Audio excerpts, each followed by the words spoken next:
Hey there, everybody. Today is, I don't know, Monday, August something, and I've never eaten a pawpaw. Not for a lack of trying, mind you.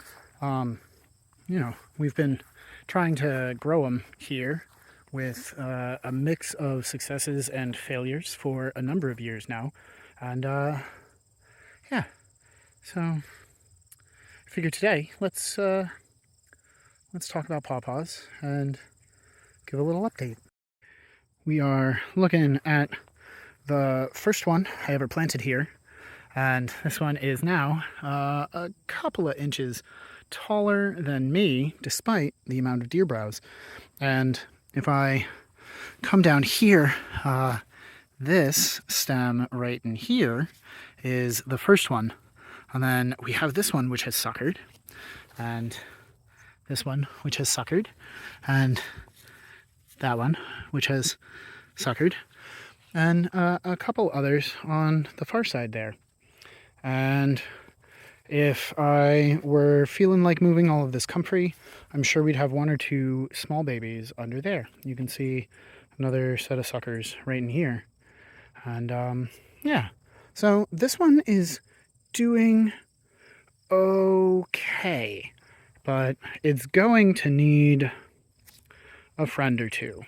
Our second attempt at growing pawpaw was down in here, and it used to have actually that little ring right there, right about where that Apios americana is. Let me zoom a little bit. So right in there is where the pawpaw used to live, but that one gave up and fell not really into the swamp, because, well, it's not really swampy up here, but it definitely did not appreciate where it was, nor did it fight very hard for survival. So we just kind of moved past it and kept installing more plants to see what else would grow, like this hazelnut and these blackberries and the Abios americana, which is doing quite happily running amongst the blackberries. The third one fell over into the swamp. The fourth one, which is down over in here, or it was, if it hadn't been knocked down and then fallen over and then sank into the swamp. But the fifth one stayed up. There's this thing, this relationship between patience and persistence that I'm not always great at utilizing. It's challenging for me, and I guess those whose brain chemistries are similar to mine, but it's challenging for me to remember sometimes that endemic seed bank, the seed vault in our soils or in our gardens,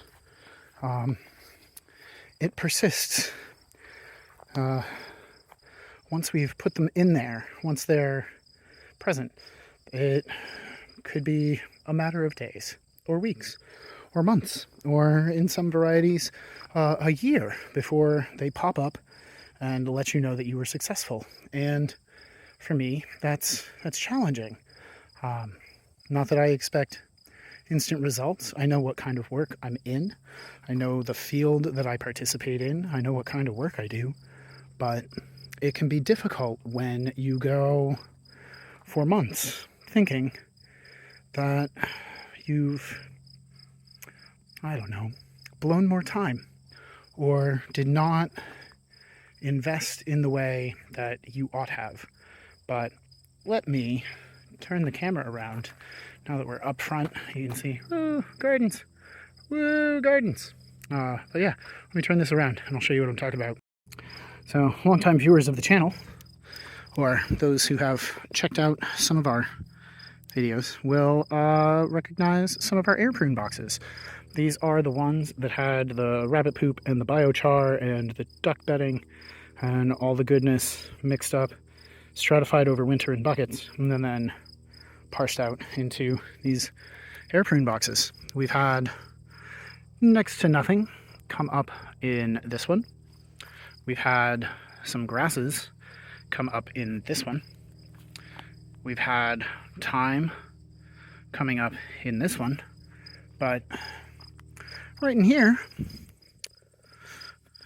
in August, after this being done in April, maybe, I'll have to go back and check. I'll be sure to link the video where I did this up in the top corner. But these are 1, 2, and 3, possibly 4 little pawpaws that have sprouted up from this air prune box that I had pretty much given up on and was, I could say, regularly beating myself up over. And I am here to tell you that patience and persistence, though they might not be the skill that you bring most heavily to your gardens, will be a skill that you can practice. And, there's a certain wonderful aspect of seeing seeds that you've planted finally come up. There's sometimes a sense of, well, you could have done this sooner and saved me a whole lot of grief and worry, but they move at their own pace, and I'm just kind of excited that we have some more pawpaws. These obviously did not go well enough for me to be offering them on our website later this year.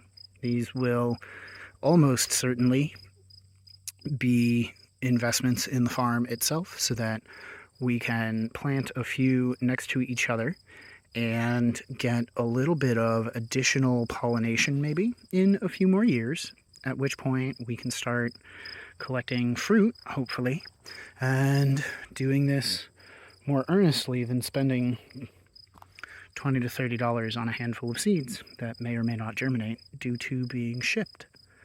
Oh, I know it's a small update, and I hope that at least some of you who are in my age bracket got the jokes. And yeah, it's tricky sometimes to give yourself the grace and the time that is necessary for some of these plants to really come up. And it's difficult, for me at least, to always be doing that and have that in the forefront of my mind, especially when it's things that I haven't been successful with in the past. There's almost an urgency, I guess, that I feel when it comes to getting some of these plants started, because weather is changing, the seasons are shifting, the availability of rain and the patterns that I am used to from years past and decades past are no longer necessarily the patterns that I'm experiencing while trying to do all of this growing. And so there's that feeling of, if I don't get them in the ground and going now, I may not have that opportunity again. But they're going to move at their own pace, and the ones that you get germinating are going to be the ones that are the most apt to do the work that's necessary for survival and long-term thriving in your systems. And so this is just me, a person who gets down on themselves about perceived failures more often than they like to admit, despite all of the times that I tell you and myself to keep your head up and to keep positive and to believe in the plants that you are growing. But yeah, keep believing in the plants that you're growing and keep believing in yourself. The things that want to grow in your system will grow. It just might take a little extra time. There's a car coming. Hang on. Choom. So, yeah, this is me reminding you to be positive for yourself and to don't give up on your plants. If the seeds don't germinate that first year that you've got them, it's it's okay to give them a little extra time. It's okay to set that substrate from the air prune box into a particular place and to just monitor it and keep going. So, till next time, thanks for watching. Be kind to yourself. Happy planting.